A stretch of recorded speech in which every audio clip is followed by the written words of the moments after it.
Hello everyone, welcome back to my channel. Today I'm sharing with you my journey in making a junk journal.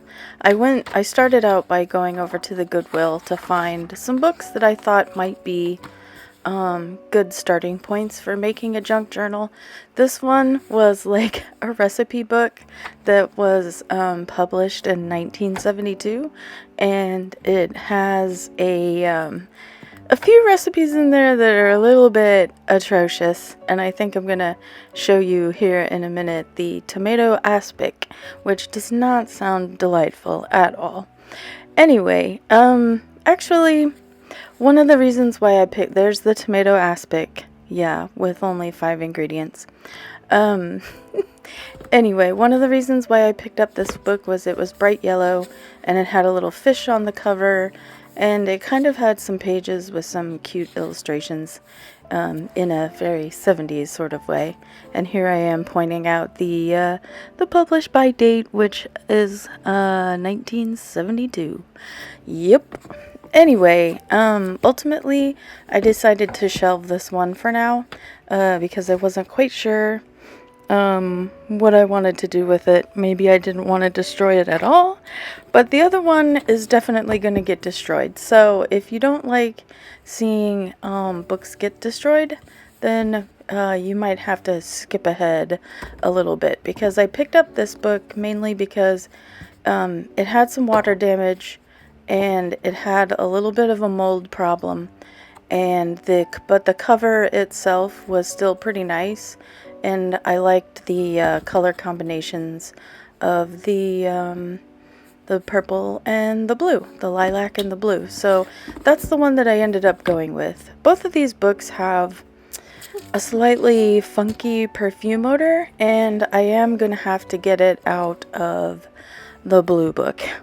Alright, for those of you who don't like seeing any books get destroyed, now is your time to close your eyes. Here I am, like, testing to see how well the book has been put together, and just kind of feeling it out so that I don't end up just completely destroying the entire thing. But yeah, my goal here now is to basically cut out all the pages, because I only intend to use the cover here. Alright, I'm going to speed up here so that this doesn't take forever, but my goal was basically to get the book portion out of the cover, and I'm doing that by basically slitting the interior cover sheets, and then I am actually carefully wheedling my blade in between the bound pages and the spine of the book. And there was actually quite a bit of glue that I had to get through, but if you take your time and you're gentle with it, you should be able to pull it out pretty easily. And here we are. I did have a little bit of backing paper that came up with it, and a little bit of the cheesecloth was left there, as you can see.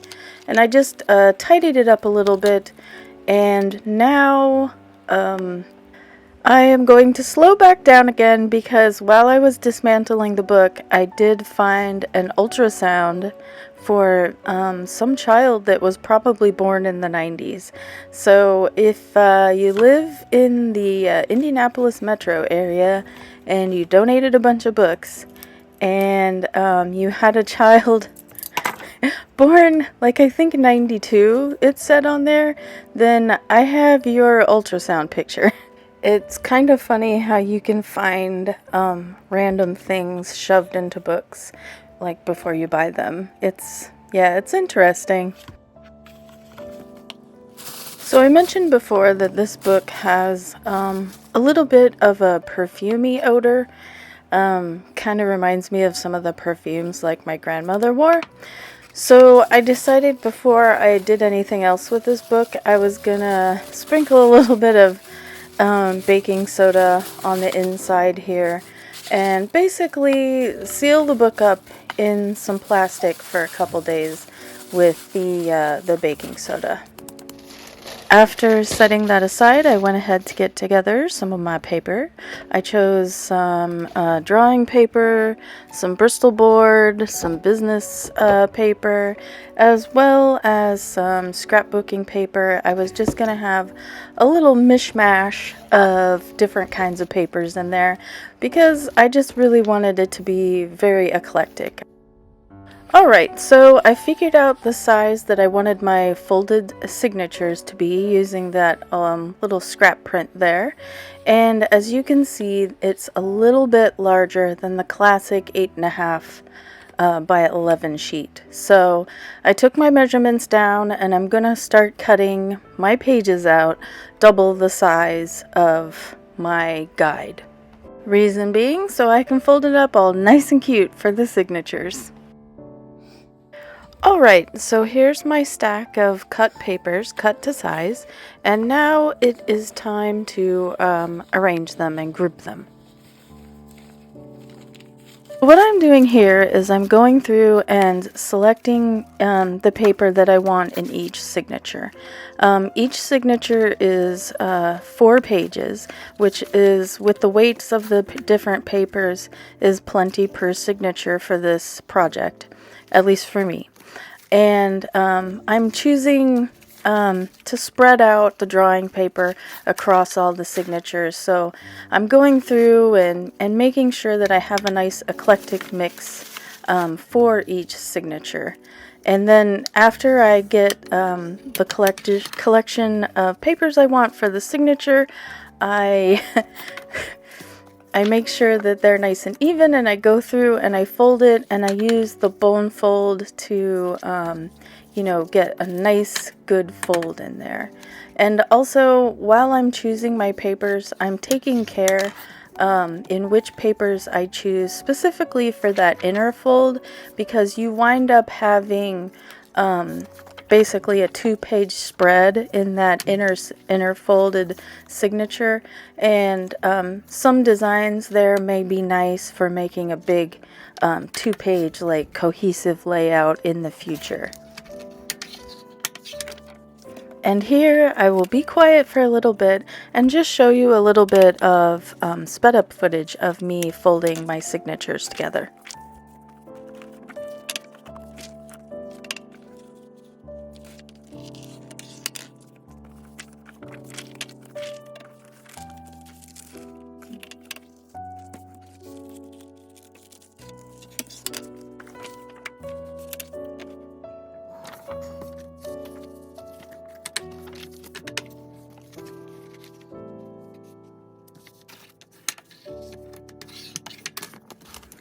And here I have them all done, and they are ready to be sewn now. So the next step is going to be sewing these signatures together, and at first I thought maybe my yarn needle would work, but it's actually way too dull. So I'm using what I have on hand, and that is an upholstery needle. For thread, I'm also using what I have on hand, and that is gold denim thread, as you can see here. It's going to give me a little trouble later, but we'll get to that topic when we get there. Next up, I took some measurements on where I wanted my binding holes to be, and I ended up with 3 points of where I'm going to thread the binding through. 1 in the middle and 2 equidistant from the edges. So after making temporary marks in pencil, it is time to finally go through and punch some holes in these signatures. Again, using what I have on hand, I'm just using a basic upholstery needle of some sort, and it's probably not the best, but it's what I have. So when I started doing this stitching, part of my footage was kind of off camera, so that's why we kind of jumped forward here a little bit. Also, it has been years since I've actually done any bookbinding, like since college for me. And I kind of started out doing a Japanese stitch, and then I realized that I wanted to do a Coptic stitch and not the Japanese style, so for most of this book, it's done in the Coptic stitch, and but there's like a little area where there's some of the Japanese stitch, so I figured since this was my own book, it didn't matter, and it was all going to get covered up anyway. Anyway, if you need to learn how to do the stitches, there's like a wealth of tutorials out there on this on YouTube, and I'm sure you can find something substantial. Also, I made the mistake of not punching out all of my holes at one go and then doing the stitching. I don't advise actually punching your holes and doing the stitching at the same time. It's a little bit bothersome, let's just say. And now I'm going to share with you why you should use waxed thread, and that's because you're going to wind up with lots of tangles if you don't use waxed thread. I know it's good to use what you have on hand, especially if you're just learning and you don't want to invest in a bunch of stuff, but I advise, at least if you have some candles lying around or something, at least wax the string you have, or go for the waxed thread. If you're going to get any bookbinding tools and you're on a budget, get the bookbinding thread that's waxed and get a bone fold. Those are the two things I would highly recommend having. Anyway, I thought I'd share a little more of my stitching and my tangling and stitching here, just so you could see a little bit more of the process, but I am going to skip through most of the stitching because I know you don't just want to sit here and watch a video of somebody poking holes and putting string through paper repeatedly over and over again for like half an hour. That's not like fun times. And here we have jumped ahead to me sewing the last signature on.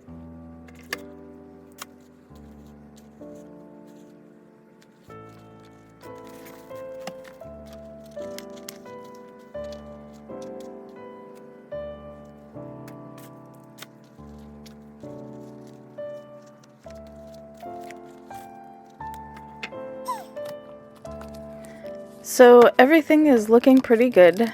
All of the signatures are bound together, and now I want to test it out in the binding that I'm going to be using, the one that I got from Goodwill.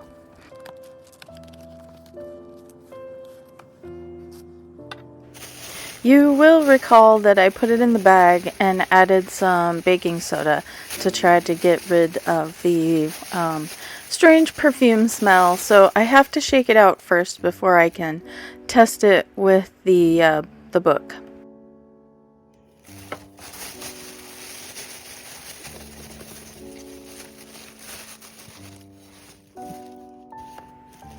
And here we go, it's all shaken out, and you can see that the signatures fit pretty well in there, but it is definitely roomy. You can see that the pages don't take up the complete spine area really, but this is going to leave extra room for me to put in like a bunch of extra pieces of paper and to collage things on and so on and so forth. So I want that roominess in there so that I have plenty of room to fill this thing out and have it like to the max, like be a big fat chunk of an art journal.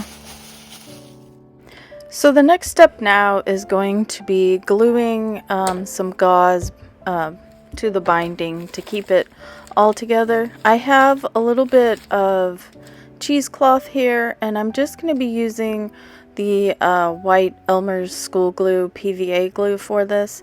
I am going to thin it out a little bit.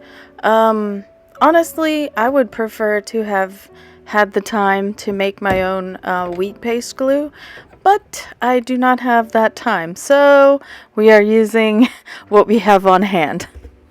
So I cut a strip of the cheesecloth here that is wider than the spine is because you do want to glue it. You're going to need the extra wings to glue it to the binding. underneath the inside papers. Yeah, I think there I can show you. You want those extra wings on the side so you can securely attach it to the book. So I have decided ultimately also to leave the cheesecloth here doubled up because I feel that that is going to be better than trying to pick apart the pieces of gauze here. I just feel like it will be more secure. Alright, so here I'm taking a little bit of the school glue and I'm going to mix in just a touch of water to it on this old GameStop bag. You know, making do, recycling, reusing, right?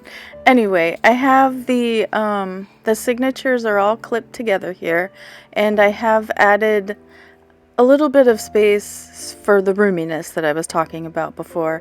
And basically, I just have to get going and start gluing the cheesecloth onto the spine of the book. And it's kind of a slow and tedious process, and it does move a little bit on you. But yeah, you just gotta take your time with the process, and it will all work out in the end.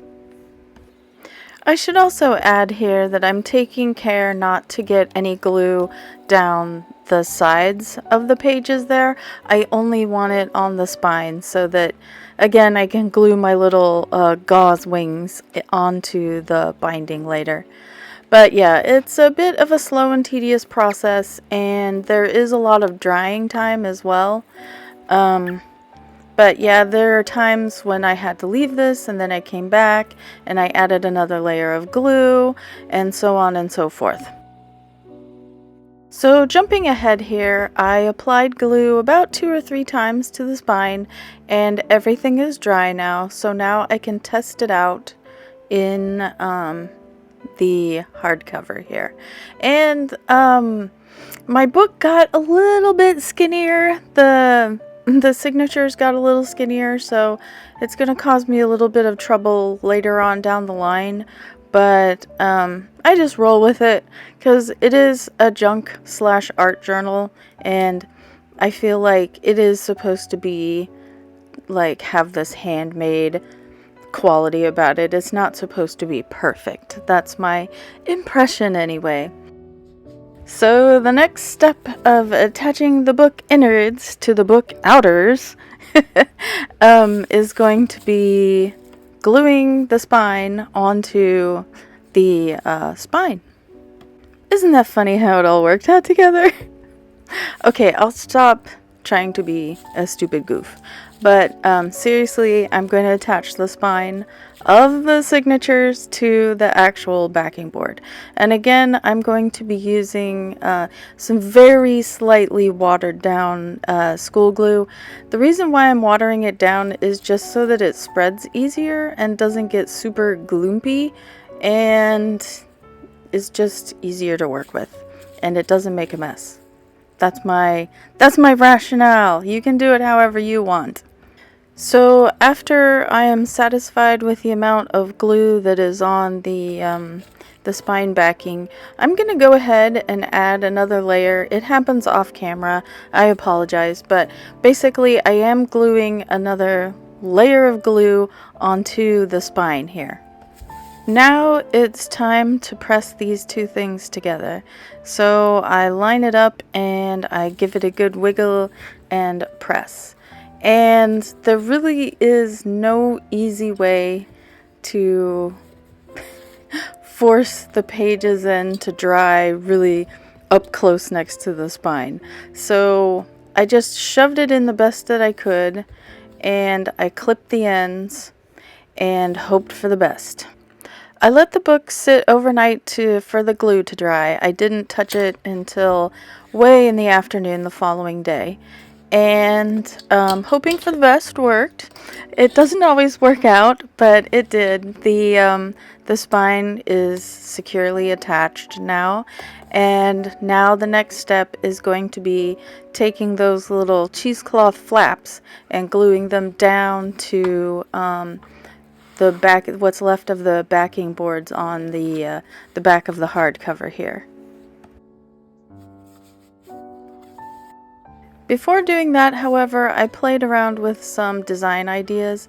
I knew that I definitely wanted to put this little cat on the front that came from one of my Hobonichi things. And I definitely wanted a ribbon tie because I was expecting this book to get very full and need to be tied in order to be closed. I didn't want it just flopping around out there. Ultimately, I ended up just going with the plain red ribbon. It's a grosgrain ribbon, and I still kept the cat. But yeah, now to get back to the construction portion. So while I'm going to be gluing in the cheesecloth, I am also going to be gluing in the ribbon ties as well. Basically, what I'm going to have to do is to glue the ties onto that the backing board there, and I'm going to have to put new backing paper over it. I also made sure to take measurements on the book so that my ribbons would align and therefore that it would tie nicely. I think that's kind of essential. So yeah, there was some measuring and mathing going on as well. Once I had everything figured out, it was time to glue the ribbons to the backing board. And I would like to add here that like all of this gluing and waiting for glue to dry is a lot of the time spent making this book is like downtime in a way, because you're gluing one or two things and then waiting for it to dry and then maybe gluing again and so on and so forth.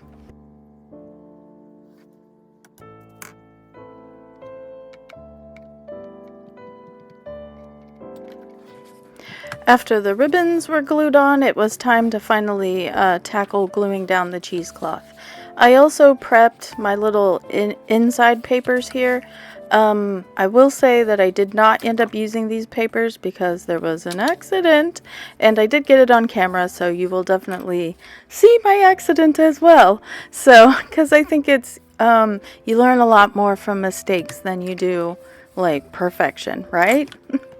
Alright, so you can see my little hodgepodge going on here. I've clipped the book and I'm using my little glass container there as a stand to keep things in place. I went ahead and just applied glue directly to this. I figured it wouldn't matter too much because I was going to be covering over this paper anyway. And again, after I get all the glue on and I get everything situated as I want it, it basically has to sit again and completely dry before I can do the other side.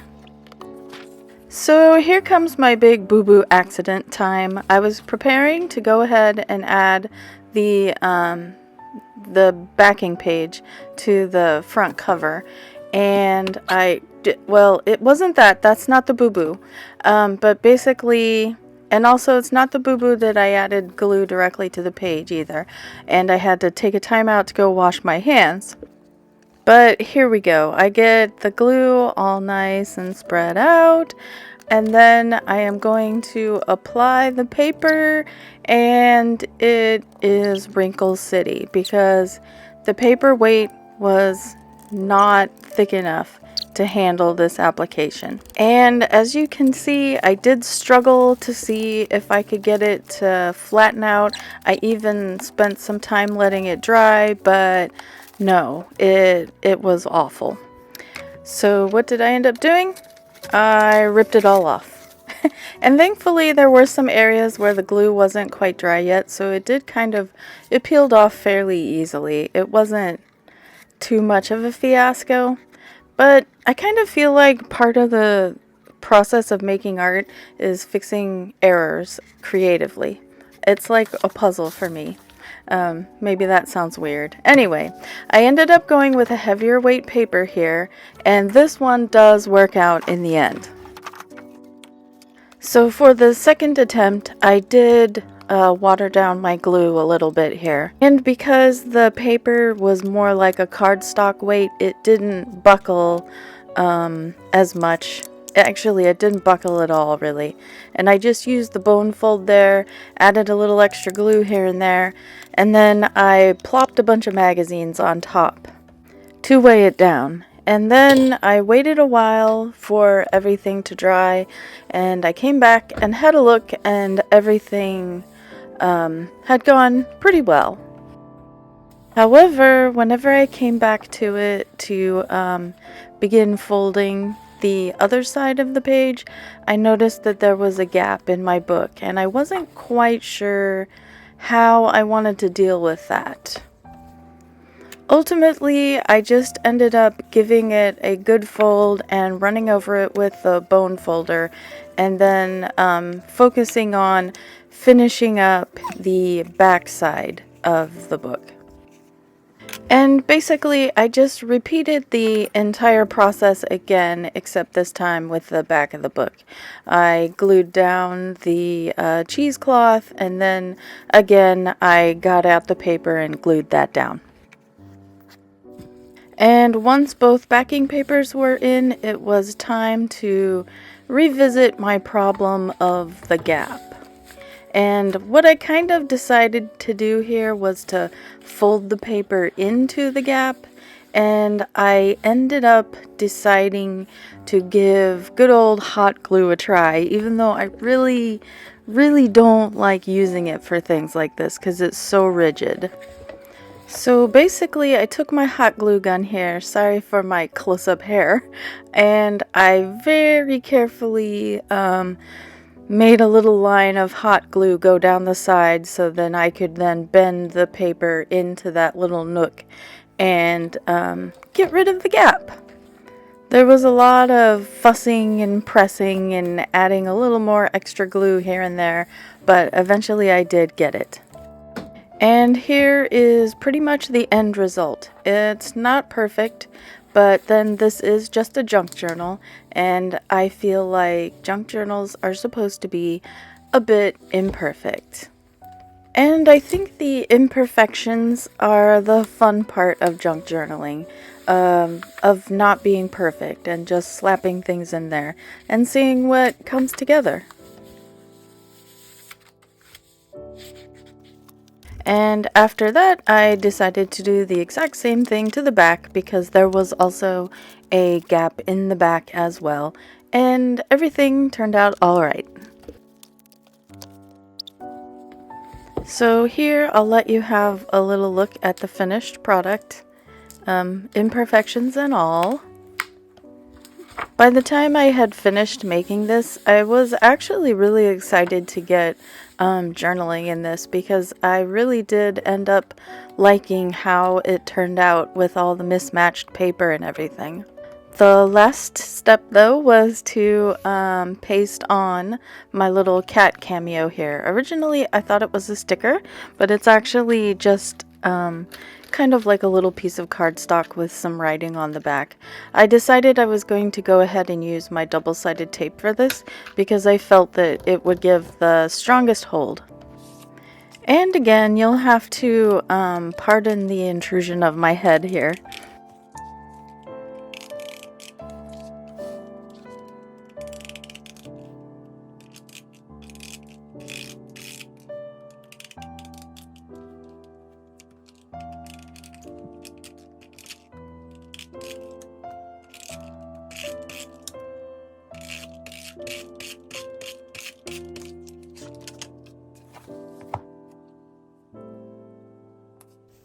And that is pretty much that.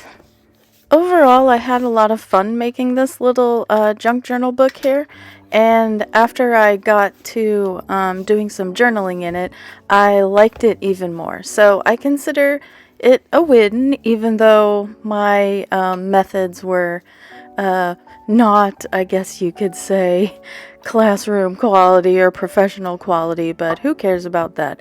It's all about whether you like it and whether it's fun. So that is pretty much it for this video, and there are definitely journaling videos coming soon, and journaling in this journal in specific. So if you like this kind of thing, be sure to subscribe. And it always helps out if you like and comment on a video. Actually, I really appreciate comments because I like talking to people about stuff that I'm interested in. Anyway, I'll see you in the next video. Thank you for watching. Bye-bye.